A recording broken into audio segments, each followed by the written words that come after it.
ज्ञानेश्वर माऊली ज्ञानराज माऊली तुकाराम ज्ञानेश्वर माऊली ज्ञानराज माऊली तुकाराम मोकळ आभाळ पंढरीची वाट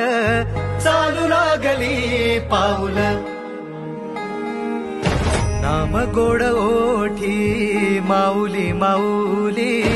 अंतरी भेटीची चाहुल मोकळ आभाळ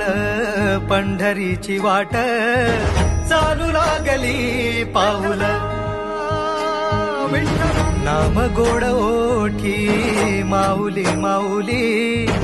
अंतरी भेटीची चाहुल निघाली पाऊले दर्शनी ध्यास लागला पंढरी हो असं या उरात गाठली माऊली